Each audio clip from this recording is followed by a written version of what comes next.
Sa nagtatanong naman kung saan ko ito nabili at magkano, ang price nito mga boss, matagal na rin, ewan ko lang kung nagbago na yung price ngayon. 5,000 plus itong MIG weld. Tapos pasabay na rin ako ng 5 flux cord, 5 kilo. Ayan, bawat isang ganito 1 kilo. Balak nyo po ba mga boss bumili ng welding machine pang repair ng tricycle o kaya body ng jeep at kung ano mang iyong i-repair pang DIY? I-share ko sa inyo mga boss ang dalawang welding machine dito sa bahay. Unahin muna natin itong 200 amperes na IGBT inverter welding machine. Ito mga boss, matagal na ito dito sa akin, 5 taon na siguro, mahigit. Ang amperes niya mga boss, abot siya ng 200 amperes. Nabili ko ito dito lang sa probinsya. Matibay rin ito mga boss, marami na rin itong welding. Nakapa-install na tayo ng roll up, gate at marami pang iba. Ito mga boss ang ating ginamit. Ngayon hindi na natin to ginagamit dahil mayroon na tayong bagong MIG weld. Ito mga boss, naka-standby na ito. Pero maayos pa rin hanggang ngayon. Dito kasi mga boss sa bagong MIG weld, bali tatlo siya. 3-in-1 mga boss, 3-in-1 siyang welding machine. Meron siyang MIG, TIG at MMA. Pero ang ginagamit ko lang dito mga boss, ito MMA at itong MIG. Itong MMA, ito ang para sa stick. Sa nagtatanong kung mayroon pa itong gas na MIG, ito po mga boss na MIG, wala na itong gas. Ang gamit niya, flux cord. Ito. Wire na ang gamit niya kaya wala na siyang gas. Ayan, gasless wire, flux cord. Dito mga boss sa MMA, ito yung sa stick. Ito yung sa welding rod. Ito naman ang ground. Ang ground mga boss, ilalagay natin dito. Dito sa plus. Pero pwede rin mga boss dito.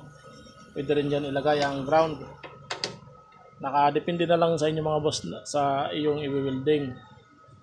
Kung ang iyong i-welding naka dikit sa lupa o nakapatong sa lupa, mas maganda mga boss itong ground ilagay nyo na lang dito sa minus, sa negative. Tapos ito naman ang positive, ito naman ang sa stick. Pero pwede rin yan baliktaran. Nakadepende na lang sa inyo mga boss. Yan.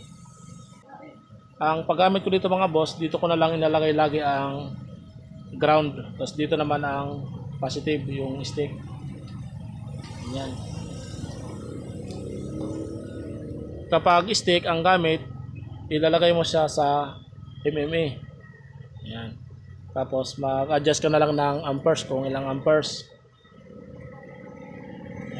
Mula sa 20 amperes hanggang sa doon ba itong amperes na ito? Tingnan natin. Ayan, hanggang sa 250 amperes. Nakadepende na lang sa inyo mga boss sa iyong i-welding at sa iyong welding rod. Dito naman mga boss sa MIG, kapag ito naman ang gagamitin mo, lagay mo naman dito sa MIG. Tapos ayan yung ng wire, kung 0.9 o 1 mm. Ang gamit na wire ngayon, flux cord 0.9.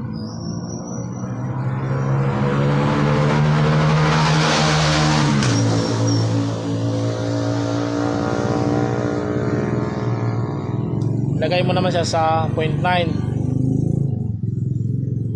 Tapos dito naka synergic, pwede rin manual.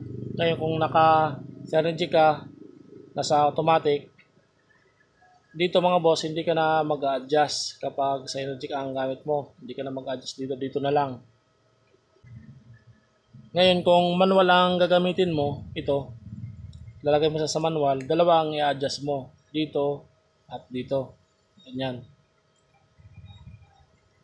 Pero pwede mo na lang yung yan.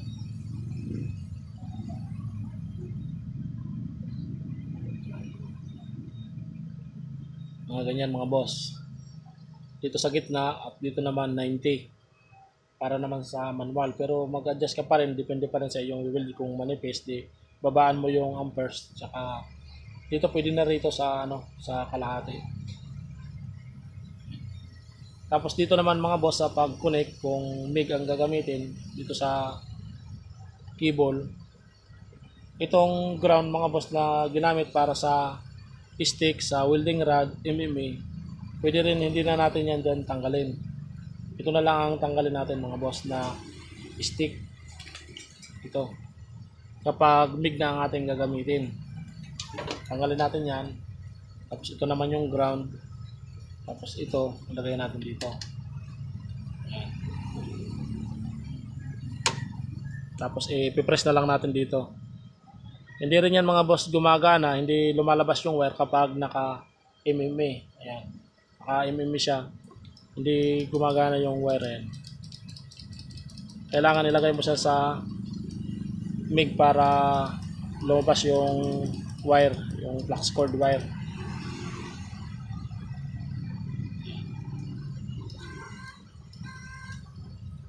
Itong TIG, hindi pa natin yan na testing. Yan lang po mga boss, maraming salamat.